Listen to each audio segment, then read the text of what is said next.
کہہ دو کہ رستہ تو وہی ہے جو اللہ نے بتایا ہے، اور ہمیں تو یہ حکم ملا ہے کہ ہم اللہ رب العالمین کے فرما بردار بنیں،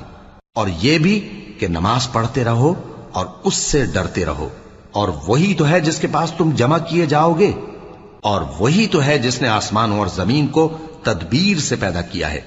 اور جس دن وہ فرمائے گا کہ ہو جا تو حشر برپا ہو جائے گا، اس کا ارشاد برحق ہے، اور جس دن سور پھونکا جائے گا اس دن اسی کی بادشاہت ہوگی، وہی پوشیدہ اور ظاہر سب کا جاننے والا ہے، اور وہی دانا ہے، خبردار ہے۔ اور وہ وقت بھی یاد کرنے کے لائق ہے جب ابراہیم نے اپنے باپ آزر سے کہا تھا، تم کیا بتوں کو معبود بناتے ہو؟ میں دیکھتا ہوں کہ تم اور تمہاری قوم کھلی گمراہی میں ہو۔